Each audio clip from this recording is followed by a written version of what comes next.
महाराष्ट्र की सियासत में नई कहानी दिख रही है, नया मोड़ दिख रहा है, क्योंकि उद्धव ठाकरे यू टर्न लेते हुए नजर आ रहे हैं। उद्धव ठाकरे अमित शाह को खुश करने के लिए, जी हां, केंद्रीय गृह मंत्री, बीजेपी के बड़े नेता अमित शाह को खुश करने के पीछे क्या वाकई में उद्धव ठाकरे इतना सब कुछ करने लगे हैं और मीटिंग में अपने लोगों को हिदायत तक दे दी। खबर तो यहां तक है कि उद्धव ठाकरे कुछ भी करने को तैयार है। जी हां, कुछ भी का मतलब कुछ भी करने को तैयार है। और कहा तो यहां तक जा रहा है कि उद्धव ठाकरे वाकई में दिशा सालियान केस के बाद बुरी तरह से घबरा गए हैं। क्या वाकई में दिशा सालियान केस ही वजह बन गया है उद्धव ठाकरे के यू टर्न का? तो दिखाते हैं, बताते हैं आपको क्या क्या हो रहा है, क्या आगे होने वाला है। आप भी वीडियो को शेयर करें, कमेंट करके अपनी राय जरूर दें कि क्या उद्धव ठाकरे की ये हरकतें, ये कोशिशें रंग लाएंगी या नहीं। कमेंट जरूर करें।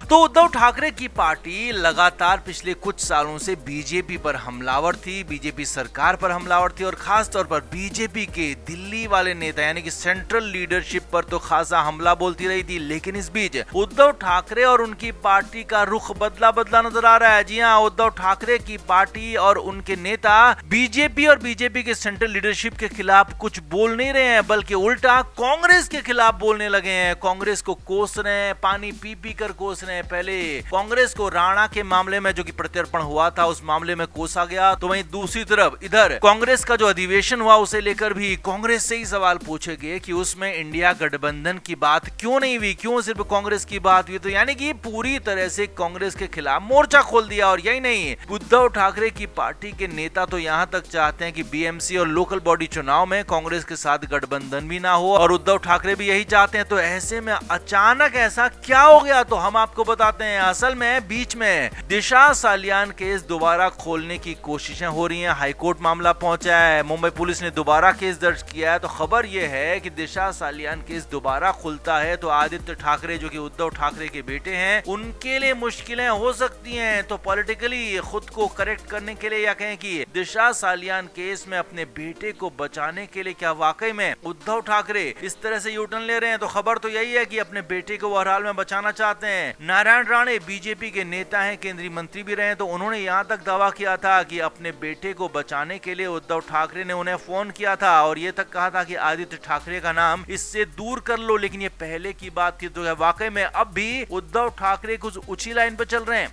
तो इसका जवाब है, हो सकता है। जी हां, बिल्कुल उद्धव ठाकरे बुरी तरह से घबरा गए हैं। न सिर्फ उद्धव ठाकरे बल्कि उनकी पत्नी रश्मि ठाकरे, बेटे आदित्य ठाकरे, पूरा का पूरा परिवार डरा हुआ है, सहमा हुआ है, घबराया हुआ है, क्योंकि दिशा सालियान केस में मुश्किलें एक गुना नहीं बल्कि कई गुना बढ़ने जा रही। इसीलिए तो मीटिंग बुलाकर अपने नेताओं को, कार्यकर्ताओं को हिदायत दे दी कि बीजेपी के खिलाफ इस तरह से कोई बयानबाजी नहीं होगी, बल्कि कांग्रेस के खिलाफ बयानबाजी की जाएगी। कांग्रेस को कोसा जाएगा, कांग्रेस को उल्टा सीधा कहा जाएगा, लेकिन बीजेपी और बीजेपी नेताओं को कुछ नहीं कहा जाएगा। यहां तक कि उद्धव ठाकरे कुछ भी करने को तैयार हैं। हालांकि खबर तो यहां तक है सूत्रों के हवाले से कि वो अमित शाह से मिलने की कोशिश भी कर चुके हैं, लेकिन उनको वक्त मिल नहीं रहा है। तो ऐसे में वो कुछ भी करने को तैयार है। यहां तक कहा जा रहा है कि अमित शाह के पैर धो लें, पानी पी लें, तो ये कंडीशन तक उनके लिए। हालांकि ये कहावतें हैं, लेकिन फिर भी उद्धव ठाकरे की कहानी यहां तक पहुंचने की बारी आ रही है, ऐसा कहा जा रहा है। तो कुल मिलाकर उद्धव ठाकरे बुरी तरह से घबराए हुए हैं। तो ऐसे में बहुत जल्द उम्मीद की जा सकती है कुछ नया यहाँ पर हो सकता है, कुछ अलग हो सकता है। और उद्धव ठाकरे जो यू टर्न ले रहे हैं तो वो वाकई में कुछ अलग करते हुए यहाँ पर नजर आ सकते हैं। तो आपका इस पर क्या कहना है? आप भी कमेंट करके अपनी राय जरूर दें और वीडियो को शेयर भी करें।